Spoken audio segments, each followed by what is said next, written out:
విశాల్ ఎలా ఉన్నారు? ఆ మధ్య బాగా అనారోగ్యంగా కనిపించిన ఈయన మళ్ళీ కోలుకున్నారా? సినిమాలు చేస్తున్నారా లేదా? అసలు విశాల్ నెక్స్ట్ మూవీ ఏంటి?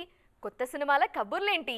6-7 నెలలుగా షూటింగ్స్ కి దూరంగా ఉన్న విశాల్ మళ్ళీ కొత్త ప్రాజెక్ట్ ఎప్పుడు మొదలు పెట్టబోతున్నారు? ఇవన్నీ తెలుసుకుందాం ఈ స్టోరీలో.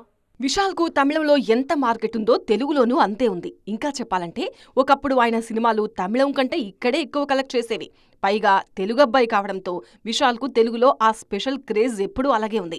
ఈ మధ్య విశాల్ ఆరోగ్యం బావుండట్లేదని తెలిసి తెలుగు ఫ్యాన్స్ కూడా కంగారు పడిపోయారు. ఏడాది మొదట్లో మదగద రాజా ఆడియో వేడుకలో విశాల్ను చూసి అంతా షాక్ అయ్యారు. కనీసం నిలబడలేక చేతులు వణుకుతూ కనిపించారాయన. ఆ తర్వాత కూడా ఒక ప్రోగ్రాంకు వచ్చి ఉన్నట్టుండి కళ్ళు తిరిగి కింద పడిపోయారు. దాంతో విశాల్కి ఏదో అయిపోయిందని గాసిప్స్ ఎక్కువయ్యాయి. అన్నింటికీ ఫుల్ స్టాప్ పెడుతూ తాజాగా కొత్త సినిమా మొదలుపెట్టారిన. కొత్త సినిమా ఓపెనింగ్లో విశాల్ ఒకప్పట్లా ఫిట్గా కనిపించడంతో ఫ్యాన్స్ ఖుషి అవుతున్నారు. ఆర్బీ చౌదరి నిర్మాణంలో వస్తున్న 99వ సినిమా ఇది.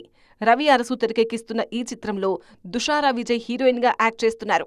మరోసారి మాస్ సినిమాతోనే రానున్నారు విశాల్. మొత్తానికి చాలా రోజుల తర్వాత సినిమా మొదలుపెట్టడంతో విశాల్ అభిమానులు ఆనందంగా ఉన్నారు.